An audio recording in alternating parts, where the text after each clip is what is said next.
amantan olema kaasar kabitaa mirgaa isa dhumaa si'a sadii Iyesuus abidda jedhaayyaa. Tokko lama isa dhumaa abidda kanaan si keessaa gubeera gubeera gubeera. Olema kaasaa gaa amma waatu ta'a. Namoonni amantan dhugaan isiniin jedha qabatamaatti dhukkubni isinirra kan jiru hin buqqaama si keessaa. Olema kaafadha xinneessa harka bitaa mirgaa qilleensi mana kanaa abiddaan dibameera. Abiddaan dibameera. Abiddaan dibameera. Olema kaasee jekeel irra buusii ati dadhabuu dandeessaa Waaqayyoof garuu salphaadha. Ogeessi mana yaalaa hin danda'amu siin jechuu danda'a. Ani garuu maqaa Yesuusitti amanee isaafan hojjechaa jira. Hin danda'ama hin fayyita galgala kana. Hin danda'ama hin fayyita ati gee galgala kana. Nama tamma dhibbachaa fi jirtu hin fayyiti hin fayya dhiiga walichaan. Hin fayya maqaa Yesuusin. Si'a torba naman amma dubbadhe kana dhagaa harka bitaa mirga ol kaasaa. Qilleensi mana kana gaafa fudhattu gaafa of keessaa baaftu waan si keessaa ba'u ba'ee wanta ati barbaaddu nagaan kee deebi'ee galgala kana. Harka bal'ifadhaa fayyaa ta'ii nama biraaf amanii dhukkubsataa ta'ii hin fayyitam. Ulfaadhu Yesuus yaa galatu. Milikkita amma afurri keenaan jedhu kana sabni kun gaafa godhu namni dura koo dhaabatu kun gaafa godhu dhukkuba kamirraa haa fayyani. Saayinees irraa haa fayyani. Giffiitii irraa haa fayyani. Dhiibbaa dhiigaa irraa haa fayyani. Wanta kamirraa haa fayyani. Si'a torba argasuu keessan bakkeetti baaftu yeroo isin lakkaa'u. Kan amante otuma harka kee ol qabdee dhaabattu iddoon si dhukkubu yoo hin si dhaata yoo hin bishaan wayii keessa darba yoo hin akka ibiddaatti waa si qabata yoo hin immoo si raasa yoo hin si balaqqamsa mallattoon ta'e tokkoon ta'a garuu otoo ati hin beekin si keessaa ba'a. Eenyu akka ta'e hin beeku dhukkuba waggaa 17 fayyita galgala kana. Qilleensa kee baasuuf qophaa'i harka kee bal'ifadhuuti simadhu Yesuustu jechaa jira waaqarraa. Gooftaa Yesuus yaa galatu. Gaafa kana gootu akkasii keessa ba'u amani. Coggaarraan kee midhaan filatee nyaatu hin fayya galgala kana. Namoonni akkatti rakkatan jirtu hin fayyitu galgala kana. Namiti kan jechaa jiru ani qodaa Waaqayyooti. Na fayyisee si fayyisa Yesuus galgala kana. Jalqabuudhaaf tokko lama sadii afur Gooftaa Yesuus darbii keessa shan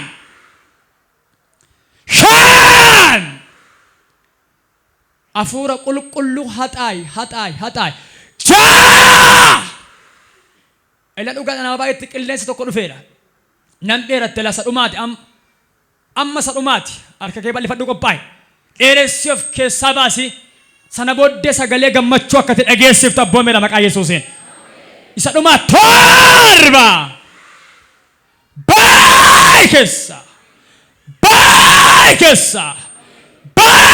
keessa si duguugeera maqaa Yesuusiin si haxaa'eera maqaa Yesuusiin si dheera ofirraa gadi haxaa si'a sadina keessaa dhangala'eera jedha ayyaati. Nama amanteen ofii kenna keessaa dhangala'eera jedha ayyaa. Qabiila dina keessaa dhangala'eera jedha ayyaa. Ofirraa gadi haxaa irra dhaabadhaati ani fayyeera jedha si'a sadii amantiidhaan. Waan baay'eetti fayyita ani fayyeera jedha ayyaa. Fayyeera jedha ayyaa. Kan amante irra si dhaabeera dhiiga hoolichaan. Irra si dhaabeera maqaa Yesuusin. Irra si dhaabeera maqaa Yesuusin. As qabaar kabitaan mirga keessa mana gara kulala amantaniittu. Mee warra amantan as qabaar kabitaan mirga. Warri kaan ammuma nagaa keessan ta'u argitu. Warri kaan immoo galtanii waan hin nyaanne nyaattu. Inni si waraanameera. Inni si waraanameera. Ni si waraanameera. Rasa ani fayyeera jedha ayyaat. Rasa ani fayyeera jedha ayyaa. Lakkatti qabamee gara kootta si'asee dudda koo duuba kan dhaabatu argama Waaqayyooti. Nan amanan immoo akka Waaqni wajjin hin jiru. Gaaratti waggaa dheeraa dhiibdee jiguudidi. Galgala kan dura keerraa lafaan dheera maqaa Yesuuseen. Lafaan dheera maqaa Yesuuseen. Lafaan dheera.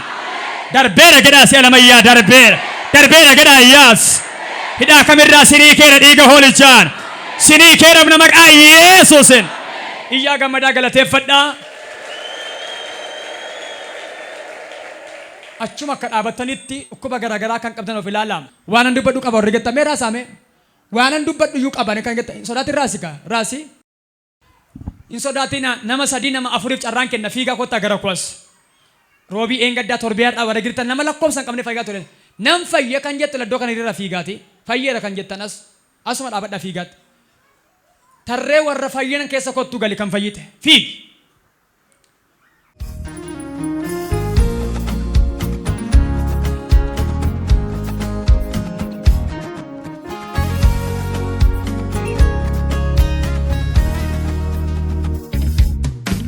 Kadhattan akka mallattoo wayiitu natti dhagahame yeroo sanaa kaasee gogora liqimsuun nan danda'a waan dura gochuun dandeenye nan godhaa jechaa jiru. Eenyu maqaan kee? Burtukaan eessaa dhufte? Asuma magaalaa Amboo. Maal si dhukkuba? Qunqoo keessa gaafa jimaataa kasaati na udheen ne gogora liqimsu bishaan liqimsu baay'ee na cannaqaa ture. Si udhe? Ganamayyuu achi taa'ee amiin jechuun dadhabaan ture. Har'uma ganamayyuu? Bayeen tuttufaa ture alatti achi taa'een ture ganama. Amma utuma kadhatamaa jiru miila koorraa si ol qorraa dhufee dur. Miila keerraa? Yeroo sin kadhattan miila koorraa ol qorraa dhufee mataarra akka ho'a wayii gadi natti dhufee na dafqisiisee gaafan gogora koo liqimsu hin jiru na. Dhugaadha? Dhugaadha. Dhiitoo ture? Tokko hin jiru. Amma hin jiru? Karaa lachuun irra jira maayini toonsilii ammoo ka'ee deemu mana yaalanna lakki kasa'aatii ijoollee kanas jimaatuma calqabe ijoollee koo lama kunoo. Bakka baay'ee kunoo faana dhiphachaan bulee dagalgala ani ofii koof nan dhiphadha an faanas dhiphachaan bulee amma ni bilisa baay'eeraa dhalli koos akka fayyu nan aman. Hin jiru amma si keessa? Hin jiru. Galateeffadhaa namni kana dhaga'u jira lama Waaqayyo Yesuusiin.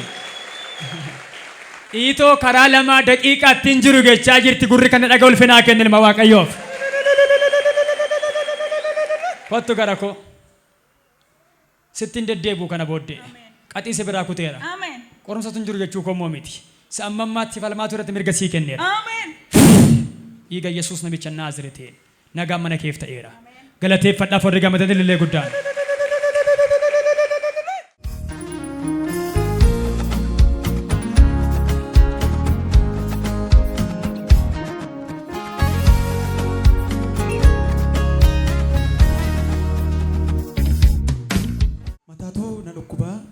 ji'a kudhaniif na dhukkubeetti har'umallee yeroo dhufu na dhukkubaa ture amma garuu yeroo namni waaqayyo kadhatan qatiinuma narraa badee amma na dhukkubaan jiru jetti. Meetti qabame eenyu maqaan kee? Eebbiseera. Eebbisee isaa dhufte?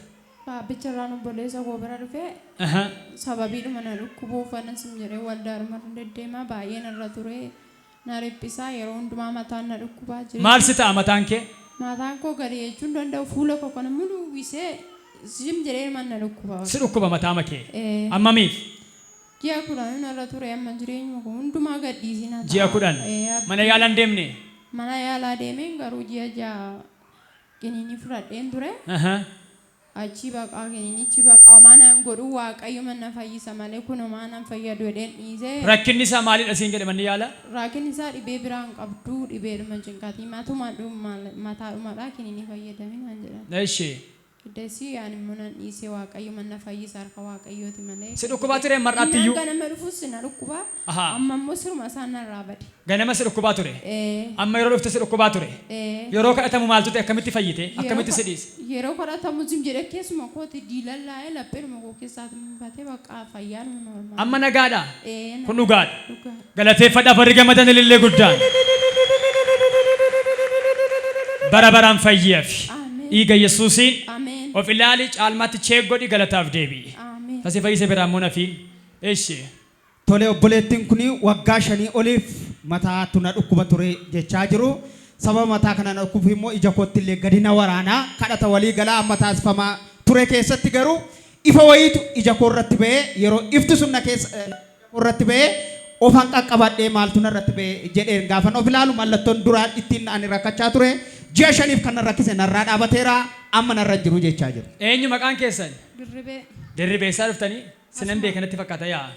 Okay, maal sin dhukkuba? Ija koo gartuu kanatti ganna waraana gaafa natti ka'u. Achi immoo garaana ammeessa bakka hojjechuuf gad jechuun dhawwaazim jedhee manciyyoon ciise xiqqoo natti fura malee. Ijatti gassi waraana garaa immoo si ammeessa. Wal nafi. Si jalqabuun isaa hammam ta'a? Ji'a 5 ol ta'e. Ji'a 5 ol. Eshi amma garuu gizee kadhatamu gizee waa'ee dhukkubaa warri dhukkubsattanii zimjedhaati harka keessan mataa keessan irra godhadhaa gizee jettanii waan amma akka paaworii humnumaan dhufeetu ibsaa wayiitu gar tokko meja koo sana dhukkubaa walitti na ifa ture. Dhugaadhaa kun? Dhugaadha. Ibsaa wayii? Waan akka ibsaa tokko. Maa inni baatiriin atti ibsaa roodhe immoo gaafan akkas godhee xaxaragee ilaalu. Baatiriin jira sabaa? Namni kana dhaga'uun galateeffatu cal jettee teessaa alfilallaatti waaqayyo. Gurri kana dhaga'u galateeffachuu qaba ishee. Achiin gaafan of qaqqabadhe ilaalu wanti tokko iyyuu inni silinatti ulfaata bakka waldaallee sababii kanaaf hin dhufne ciisaan oole mana dhumne keessa. Harruma sarraallee dandeewwan taa'u imimmaannoo ija keessa nan taa'u maaloo jin dhaqeera fayyuu marakkadhadhee. Mana keessa ciisaan oole amma muka isaatii kanatti qooshinatti furuu barbaade naan qoricha mataa wayii liqimseen amma kana natti furaa laatannaan kan hin deemna malee dhanneetu kadhachiisna dhukkubaa warra dhukkubsataaf nan kadhadha jedheera daawwee waan ta'eef dafaa kottaa immoo jedheera beenu malee dhanna jennaaniin ka'ee wayyaama uffadhee man dhufee gaafa dhufu achan taa'e gaafa achi taa'u bakka humna wayii mannatti bu'ee waan maayika ifa tokko natti bu'ee dasi garuu nagaa kooti. Amma nagaa keeti. Nagaa kooti. Bara baraan fayyaaf. Ameen. Dabalaa ulfina kennaa ilma waaqayyo Yesuusi.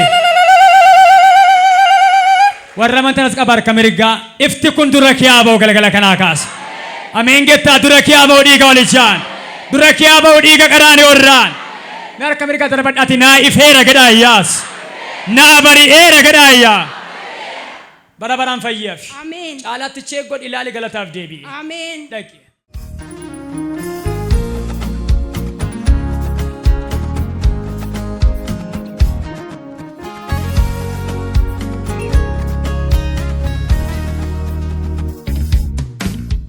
Dugdatu na dhukkuba kaleessa galgalarraa kaasee amma ammaatti iyyuu na dhukkubaa ture garuu yeroo namni waaqayyo kadhatanii kaasee dudduma na dhukkubuu sana keessa akka bishaan wayina keessa dhangala'ee sanarraa kaasee nagaadhaa jedha.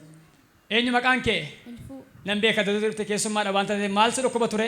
Dudda na dhukkuba. Maal si godha? Dudda na kuta. Dudda si kuta. Amma attamiin fayyite? Akka bishaanii ennaa isin kadhattan dudda koo keessa gadi. Akka bishaanii. Dudda kee keessa. Amma hin jiruure?